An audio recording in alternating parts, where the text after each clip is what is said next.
ಬಳ್ಳಾರಿಯಲ್ಲಿ ಬ್ಯಾನರ್ ಬಡಿದಾಟದ ಬೆನ್ನಿಗೆ ಈಗ ಮತ್ತೊಂದು ಬೆಂಕಿಯ ವಿಚಾರ ಚರ್ಚೆಗೆ ಕಾರಣ ಆಗಿದೆ.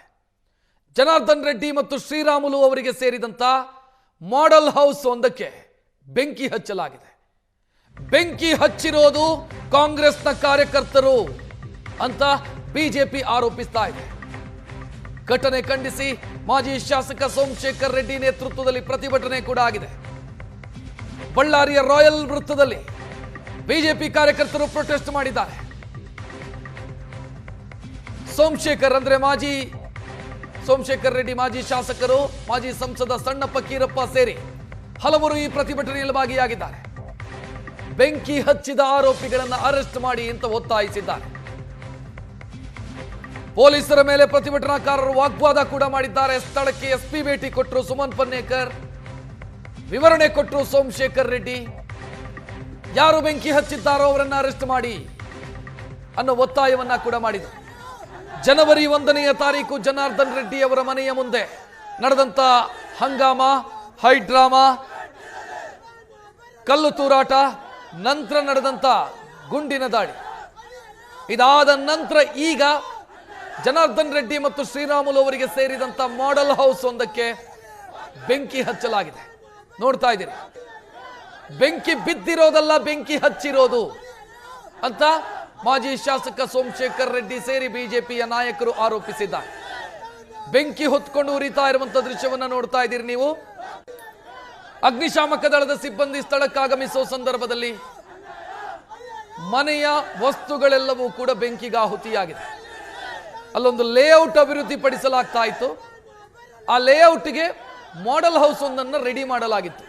ಅಂದ್ರೆ ಇಲ್ಲಿ ಮನೆಗಳು ಈ ರೀತಿ ಇರ್ತವೆ ಅಂತ ಬರುವಂತ ಕಸ್ಟಮರ್ಸ್ಗೆ ತೋರಿಸೋದಕ್ಕೋಸ್ಕರ ಆ ಮನೆಗೆ ಬೆಂಕಿ ಹಚ್ಚಿರೋದು. ಮನೆಯಲ್ಲಿ ಯಾರೂ ಇರಲಿಲ್ಲ, ಮಾಡೆಲ್ ಹೌಸ್ ಅದು, ಮಾದರಿ ಮನೆ ಅದು, ಅದಕ್ಕೆ ಬೆಂಕಿ ಹಚ್ಚಲಾಗಿದೆ.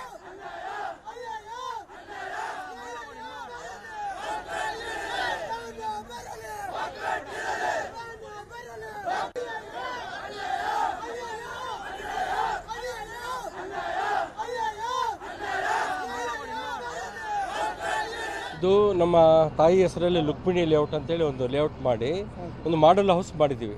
ಇದೇ ಥರ ಮಾಡೆಲ್ ಹೌಸಸ್ ಬರ್ತವೆ ಅಂತೇಳಿ ನಾವು ತೋರಿಸ್ಲಿಕ್ಕೆ ಜನಕ್ಕೆ ಮಾಡೆಲ್ ಹೌಸ್ ಮಾಡಿದ್ದೀವಿ. G² ಕೂಡ ಅಂತ ಕರೀತಾರೆ ಇದನ್ನು. ಏನಾಗಿದೆ, ಸಾಯಂಕಾಲ ವಾಕಿಂಗ್ ಮಾಡ್ತಾ ಇರ್ತಾರೆ ಭಾಳ ಮಂದಿ. ಇದರಲ್ಲಿ ಸಾವಿರಾನುಗಟ್ಟಲೆ ಜನ ಇಲ್ಲಿ ವಾಕಿಂಗ್ ಮಾಡ್ತಾರೆ. ವಾಕಿಂಗ್ ಮಾಡುವಾಗ ಪುಡಾರಿಗಳು, ಅಂದರೆ ನನಗೆ ತಿಳಿದಷ್ಟು ಮಟ್ಟಿಗೆ ಮೊನ್ನೆ ಒಬ್ಬರು ಸ್ಟೇಟ್ಮೆಂಟ್ ಕೊಟ್ಟರು, ನಮ್ಮ ಬಳ್ಳಾರಿ ಸಿಟಿ MLA, ಬಳ್ಳಾರಿನ ಭಸ್ಮ ಮಾಡಿಬಿಡ್ತೀನಿ, ಜನಾರ್ದನ್ ರೆಡ್ಡಿ ಮನೆ ಭಸ್ಮ ಮಾಡ್ತೀನಿ ಅಂತೇಳಿ. ಅದೇ ಥರ ಇವತ್ತು ಕಾಂಗ್ರೆಸ್ನ ಪುಡಾರಿಗಳು ಅಂತ ಹೇಳ್ಬೋದು. ಒಬ್ಬನ ಫೋಟೋ ಕೂಡ ಸಿಕ್ಕಿದೆ, ಅದು ಫೋಟೋ ನಿಮ್ಗೆ ಹಾಕಿದ್ದೀನಿ. ಅವರು ಬಂದು ಇದಕ್ಕೆ ಪೆಟ್ರೋಲು ಡೀಸೆಲ್ ಹಾಕಿ ಬೆಂಕಿ ಹಚ್ಚಿದ್ದಾರೆ. ಟೋಟಲ್ ಎಲ್ಲ ಡೋರ್ಗಳು, POP ಮತ್ತು ಎಲ್ಲ ಕಂಪ್ಲೀಟ್ ಎಲ್ಲ ಸುಟ್ಟೋಗ್ಬಿಟ್ಟಿದೆ.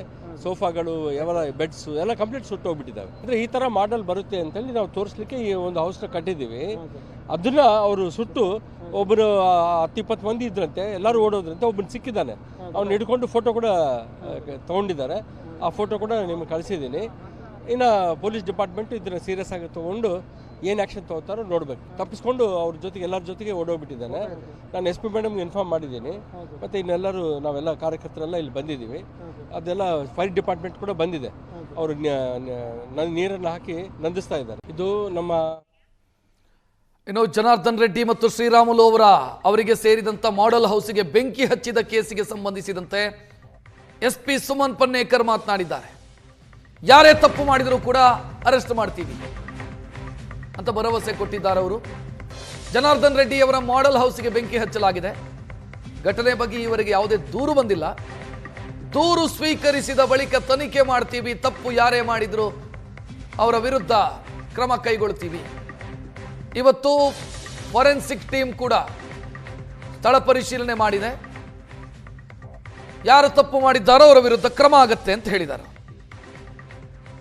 ಬಳ್ಳಾರಿ ರೂರಲ್ ಪೊಲೀಸ್ ಸ್ಟೇಷನ್ ಲಿಮಿಟ್ಸಲ್ಲಿರುವಂಥ ಒಂದು G² ಅನ್ನೋ ಒಂದು ಲೇಔಟ್ ಏನಿದೆ, ಅಲ್ಲಿದ್ದಂತಹ ಜನಾರ್ದನ್ ರೆಡ್ಡಿ ಅವರಿಗೆ ಸಂಬಂಧಿಸಿದಂತಹ ಒಂದು ಮಾಡೆಲ್ ಹೌಸ್ ಅಂತ ಏನು ಹೇಳ್ತಾ ಇದ್ದಾರೆ, ಅಲ್ಲಿ ಬೆಂಕಿ ಬಿದ್ದಿರುವಂತಹ ಘಟನೆ ನಡೆದಿದೆ.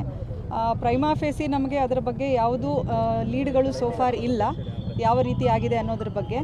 ಬಟ್ ಬಳ್ಳಾರಿ ರೂರಲ್ ಪೊಲೀಸ್ ಸ್ಟೇಷನಲ್ಲಿ ಈ ಕುರಿತು ಈಗ ಯಾವ ದೂರು ಕೂಡ ನಮಗೆ ರಿಸೀವ್ ಆಗಿಲ್ಲ. ದೂರು ರಿಸೀವ್ ಆದ ತಕ್ಷಣ ನಾವು ಅಕಾರ್ಡಿಂಗ್ಲಿ ಯಾವ ಸೆಕ್ಷನ್ಸ್ ಬರುತ್ತೆ ನೋಡಿಕೊಂಡು ಕಂಪ್ಲೇಂಟ್ FIR ರಿಜಿಸ್ಟರ್ ಮಾಡ್ಕೊಳ್ಳುವಂಥದ್ದು ಮಾಡ್ತೇವೆ. ಇನ್ವೆಸ್ಟಿಗೇಷನ್ ಕಂಟಿನ್ಯೂ ಆಗುತ್ತೆ.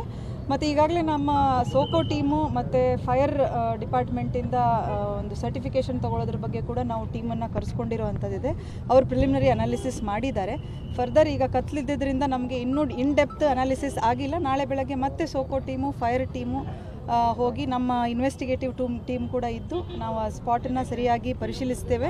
ಮತ್ತು ಈಗ ಅವ್ರೇನು ನಮಗೆ ಲೀಡ್ ಕೊಡ್ತಾ ಇದ್ದಾರೆ, ಕೆಲವರು ಇದ್ದರು ಮಿಸ್ಕ್ರಿಯೆಂಟ್ಸ್ ಅಂಥೇಳಿ, ಅದನ್ನು ನಾವು ಸೀರಿಯಸ್ ಆಗಿ ತೊಗೊಂಡು ಆ ಆ್ಯಂಗಲಲ್ಲಿ ಟೆಕ್ನಿಕಲ್ ಅನಾಲಿಸಿಸ್ ಮಾಡಿಕೊಂಡು ಕ್ರೈಮ್ ಟೀಮ್ಗಳು ಕೆಲಸ ಮಾಡ್ತಾ ಇದ್ದೇವೆ.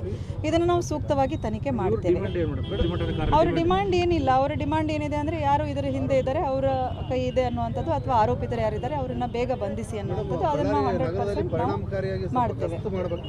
ಎಸ್, ಗಸ್ತು ಮಾಡೋದ್ರ ಬಗ್ಗೆ ನಾವು ಗಮನ ಕೊಡ್ತಾ ಇದ್ದೀವಿ.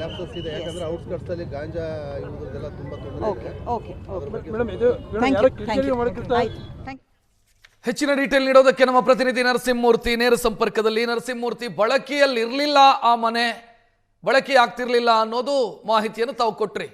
ಆದರೆ ಸೆಕ್ಯೂರಿಟಿ ಕ್ಯಾಮ್ ಇರಲಿಲ್ವಾ ಸ್ಥಳದಲ್ಲಿ? ಯಾಕಂತಂದ್ರೆ ಸೋಮಶೇಖರ್ ರೆಡ್ಡಿ ಅವರು ಹೇಳ್ತಿದ್ದಾರೆ ಬೆಂಕಿ ಬಿದ್ದಿರೋದಲ್ಲ, ಬೆಂಕಿ ಕೊಟ್ಟಿರೋದು ಅಂತ. ರಕ್ಷಿತ್, ಈಗಾಗಲೇ ಹೇಳಿದಂತೆ ಈ ಲೇಔಟ್ ಅಂದರೆ ಈ G² ಅಂತ ಲೇಔಟು ನಿನ್ನೆ ಮೊನ್ನೆ ಮಾಡಿದ್ದಲ್ಲ, ಸರಿಸುಮಾರಾಗಿ ಜನಾರ್ದನ್ ರೆಡ್ಡಿಯವರ ಪರ್ವಕಾಲ ಅಂತ ಹೇಳಿದ್ರೆ ತಪ್ಪಾಗಲಿಕ್ಕಿಲ್ಲ. ಜನಾರ್ದನ್ ರೆಡ್ಡಿಯವರ ಮೈನಿಂಗ್ ಪರ್ವಕಾಲ ಮತ್ತು ರಾಜಕೀಯ ಉತ್ತುಂಗ ಸ್ಥಿತಿಯಲ್ಲಿದ್ದಾಗ ಒಂದು 100-150 ಎಕರೆ ಪ್ರದೇಶದಲ್ಲಿ ಈ ಒಂದು ದೊಡ್ಡ ಲೇಔಟನ್ನು ಮಾಡಿದ್ರು. ಆ ಸಂದರ್ಭದಲ್ಲಿ ಅಂದರೆ 2009-10ರಲ್ಲಿ ಈ ಒಂದು ಮಾಡೆಲ್ ಹೌಸ್, ನನ್ನ ಬಲಭಾಗ ಹೇಳ್ತಿರ್ಬೋದು, ನಾವೀಗ ಈ ಒಂದು ಮಾಡೆಲ್ ಹೌಸನ್ನು ಕಟ್ಟಿದ್ರು. ಅಂದರೆ ಈ ಒಂದು 100-150 ಎಕರೆ ಪ್ರದೇಶ ಇರತಕ್ಕಂಥ ಈ ದೊಡ್ಡ ಲೇಔಟನ್ನು ಇಲ್ಲಿ ಈ ರೀತಿಯಂಥ ಮಾಡೆಲ್ ಮನೆಗಳನ್ನು ಮಾಡಬಹುದು. ಈ ಮನೆಗಳಿಂದ ನೀವು ಒಂದಷ್ಟು ಸಂತೋಷದ ಜೀವನ ಸಾಗಿಸ್ಬೋದು ಅನ್ನೋಂಥ ನಿಟ್ಟಿನಲ್ಲಿ, ಒಂದಷ್ಟು ಕಸ್ಟಮರ್ಗೆ ಅಟ್ರಾಕ್ಷನ್ ಮಾಡೋ ನಿಟ್ಟಿನಲ್ಲಿ ಒಂದು ದೊಡ್ಡ ಮನೆಯನ್ನು ಹೆಚ್ಚು ಕಡಿಮೆ ಒಂದು 60x60 ಏರಿಯಾ, ಅದಕ್ಕಿಂತಲೂ ಸ್ವಲ್ಪ ಜಾಸ್ತಿ ಏರಿಯಾದಲ್ಲಿ ಒಂದು ದೊಡ್ಡ ಮಾಡೆಲ್ ಹೌಸ್ ಕಟ್ಟಿದ್ರು. ಇದು ಐಷಾರಾಮಿ ಮನೆಗೆ ಮಾದರಿಯಲ್ಲಿ ನಿರ್ಮಾಣ ಮಾಡಲಾಗಿತ್ತು. ಅಂದರೆ ಈ ಮನೆಯಲ್ಲಿ ಯಾರು ಕೂಡ ವಾಸವಾಗಿರಲಿಲ್ಲ. 2013ರಲ್ಲಿ ಯಾವಾಗ BSR ಪಕ್ಷ ಕಟ್ಟಿದಾಗ ಶ್ರೀರಾಮುಲು ಒಂದಷ್ಟು ಇದನ್ನು ಬಳಕೆ ಮಾಡಿದರು. ಅದಾದ ಬಳಿಕ ಈ ಮನೆ ಸಂಪೂರ್ಣವಾಗಿ ಯಾರೂ ಕೂಡ ಬಳಕೆ ಮಾಡ್ತಿರಲಿಲ್ಲ. ಸರಿಸುಮಾರಾಗಿ 10 ವರ್ಷಕ್ಕೂ ಹೆಚ್ಚು ಕಾಲ ಈ ಲೇಔಟಲ್ಲಿ ಇರತಕ್ಕಂಥ ಹಿನ್ನೆಲೆಯಲ್ಲಿ ಇಲ್ಲಿ ಹೆಚ್ಚುವರಿ ಯಾವುದೇ ರೀತಿಯಿಂದ ಭದ್ರತೆ ಇರಲಿಲ್ಲ ಮತ್ತು ಈ ಮನೆಗೆ ಒಂದಷ್ಟು CC ಕ್ಯಾಮ್ರಾ ಅಂಥದ್ದು ಏನು ಕೂಡ ಹಾಕಿರಲಿಲ್ಲ. ಹೀಗಾಗಿ ಎಲ್ಲೋ ಒಂದು ಕಡೆ ಸಮಯದ ಲಾಭ ಪಡ್ಕೊಂಡ್ರು ಅಥವಾ ಕಿಡಿಗೇಡಿಗಳು ಈ ಕೃತ್ಯವನ್ನು ಮಾಡಿದರೆ ಹೇಳ್ಬೋದಾಗಿದೆ. ಯಾಕಂದರೆ ಕಿಡಿಗೇಡಿಗಳು ಅಂದರೆ ಇಲ್ಲಿ ಈ ಪ್ರದೇಶದಲ್ಲಿ ಸಾಮಾನ್ಯವಾಗಿ ಸಿಟಿಯಿಂದ ಸ್ವಲ್ಪ ಹೊರಗಡೆ ಇರತಕ್ಕಂಥ ಹಿನ್ನೆಲೆಯಲ್ಲಿ ಸಂಜೆ ಅಥವಾ ರಾತ್ರಿ ಆಯ್ತಂದರೆ ಒಂದಷ್ಟು ಕುಡಿಯೋ ಜನ, ತಿನ್ನೋ ಜನ ಇಲ್ಲಿ ಬಂದ್ಕೊಂಡು ಏನು ತಮ್ಮ ಒಂದು ಇತರ ಚಟುವಟಿಕೆ ಮಾಡ್ತಕ್ಕಂಥ ಕೆಲಸ ಹೆಚ್ಚಾಗಿತ್ತು. ಈ ಮನೆಗೂ ಕೂಡ ಒಂದಷ್ಟು ಬಾಗಿಲುಗಳು ಕೂಡ ಬಾಗಿಲು ಕಿಟಕಿ ಇರಲಿಲ್ಲ. ಹೀಗಾಗಿ ಸರಾಗವಾಗಿ ಯಾರೋ ಕಿಡಿಗೇಡಿಗಳು ಮನೆಯೊಳಗೆ ನುಗ್ಗಿದ್ದಾರೆ.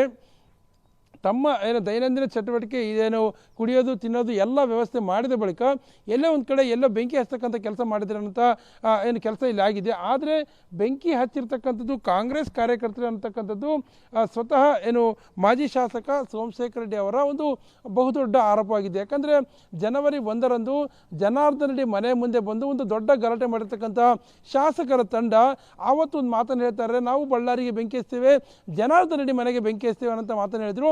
ಅದರ ರೂಪಕವಾಗಿ ಅಂದರೆ ಅದು ಹೇಳಿದ ಮಾತನ್ನು ಅವರ ಅನುಯಾಯಿಗಳು ಅಥವಾ ಅವರ ಕಾರ್ಯಕರ್ತರು ಈ ರೀತಿ ಮಾಡಿರಬಹುದು ಅನ್ನೋಂಥ ಆರೋಪವನ್ನು ನೇರವಾಗಿ ಮಾಡ್ತಾ ಇದ್ದಾರೆ. ಆದರೆ ಪೊಲೀಸರು ಈವರೆಗೂ ಯಾವುದೇ ರೀತಿಯಂಥ ಸ್ಪಷ್ಟ ಮಾಹಿತಿ ಕೊಟ್ಟಿಲ್ಲ. ಯಾಕಂದರೆ ನಿನ್ನೆ ಏನು ರಾತ್ರಿ ಆಗಿರ್ತಕ್ಕಂಥ ಹಿನ್ನೆಲೆಯಲ್ಲಿ ಒಂದಷ್ಟು ಮಾಹಿತಿ ಪಡೆದುಕೊಳ್ತೇವೆ. ಯಾರೋ ಆರೋಪ ಯಾರೋ ಪ್ರತ್ಯಾರೋಪ ಮಾಡಿದ ಕ್ಷಣ ನಾವು ನಿರ್ಣಯ ಮಾಡೋದಕ್ಕಾಗೋದಿಲ್ಲ. ಸಮಗ್ರವಾಗಿ ತನಿಖೆ ಮಾಡ್ತೇವೆ. ಯಾರೇ ತಪ್ಪು ಮಾಡಿದ್ರು ಕೂಡ ಅವರನ್ನು ಬಂಧಿಸ್ತೇವೆ ಅನ್ನೋಂಥ ಮಾತನ್ನು SP ಸುಮನ್ ಪನ್ನೇಕರ್ ಅವರು ಸ್ಪಷ್ಟವಾಗಿ ಹೇಳಿದ್ದಾರೆ. ರಕ್ಷಿತ್, ಥ್ಯಾಂಕ್ ಯು ನರಸಿಂಹಮೂರ್ತಿ ಮಾಹಿತಿಗೆ.